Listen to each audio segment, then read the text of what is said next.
ভারত পাকিস্তানের মধ্যে কি চূড়ান্ত লড়াই এবার শুরু হয়ে গেল?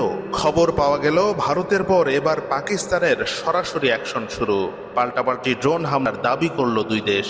পাকিস্তানের বেশ কিছু শহরে ভারতীয় ড্রোনের আঘাতের দাবির পর এবার ভারতের 15টি শহরকে লক্ষ্য করে পাকিস্তানের ড্রোন হামলার তথ্য উঠে এসেছে। আর পাকিস্তানের এই অ্যাকশনের কথা খোদ ভারতীয় সংবাদ মাধ্যমগুলোই স্বীকার করেছে।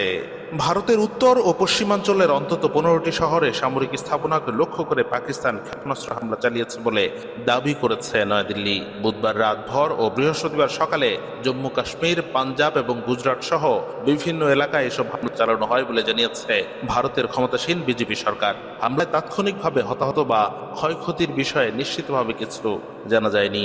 ভারতীয় সংবাদ মাধ্যম এনডিটিভি জানিয়েছে, প্রধানমন্ত্রী নরেন্দ্র মোদীর নেতৃত্বাধীন সরকার জানায় পাকিস্তানের এই হামলার জবাবে ভারত পাল্টা আক্রমণে লাহোর সহ একাধিক শহরের সামরিক স্থাপনায় হামলা চালিয়েছে। এর মধ্যে পাকিস্তানের আকাশ প্রতিরক্ষা ব্যবস্থাকে বিশেষভাবে লক্ষ্য করা হয়েছে।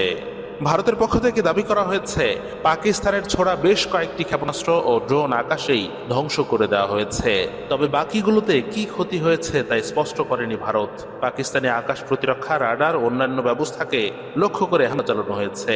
পাকিস্তানের একাধিক স্থানের সামরিক স্থাপনা থেকে ক্ষেপণাস্ত্র নিক্ষেপের চেষ্টা ব্যর্থ করে দিয়েছে ভারতীয় সামরিক বাহিনী, এমনই দাবি করা হয়েছে ভারতের পক্ষ থেকে।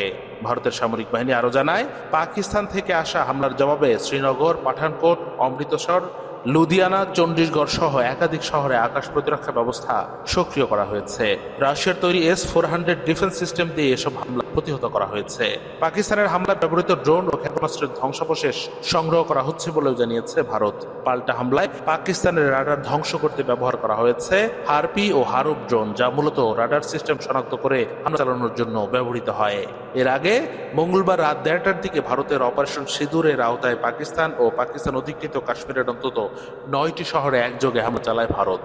এরপর দিন বৃহস্পতিবার সারাদিন জুড়ে পাকিস্তানের অভ্যন্তরে আরো বহু ড্রোন হামলা চালানো হয়। পাকিস্তানের সেনাবাহিনীর মুখপাত্র লেফটেন্যান্ট জেনারেল আহমেদ শরীফ চৌধুরী জানান, এ পর্যন্ত তারা ইসরায়েলের 25টি হারুপ ড্রোন গুলি করে ভূপাতিত করেছে। রাওয়ালপিন্ডিতে সেনাবাহিনীর সদর দফতরের কাছে ভারতীয় একটি ড্রোন ভূপাতিত করার ঘটনাও নিশ্চিত করেছেন তিনি। জানান, লাহোরের কাছে এক সামরিক স্থাপনায় ভারতীয় ড্রোন হামলায় অন্তত 4 সেনা আহত হয়েছেন। সিন্ধু প্রদেশে আরেকটি হামলায় একজন বেসামরিক নাগরিক একজন আহত হয়েছেন। এএফপি জানায়, লাহোর সহ পাকিস্তানের বিভিন্ন শহরে বিস্ফোরণের বিকট শব্দ শোনা গেছে। এসব হামলার পর সামরিক স্থাপনাগুলোর আশপাশে সাধারণ মানুষ জড়ো হতে থাকে। এদিকে পাকিস্তান অ্যাকশনে যাবে এটা প্রায় নিশ্চিত ভারত। তাই পাকিস্তানের পাল্টা হামলা ঠেকাতে এরই মধ্যে প্রস্তুতি নিতে শুরু করেছে ভারত। ভারত তাদের সীমান্তবর্তী সব এলাকা সিল করে দিয়েছে। সর্বদলীয় বৈঠক করেছে নরেন্দ্র মোদী। সীমান্তবর্তী রাজ্য রাজস্থান ও পাঞ্জাবে সর্বোচ্চ সতর্কতা জারি করা হয়েছে। পূর্ব প্রস্তুতির অংশ হিসাবে পাঞ্জাবের গুরুদাসপুরে সন্ধ্যারাত থেকে ব্ল্যাক আউট ঘোষণা করেছে প্রশাসন। কিন্তু তারপরও পাকিস্তানের এই হামলায় কি ক্ষতি হয়েছে ভারতের তা এখনো স্পষ্ট নয়।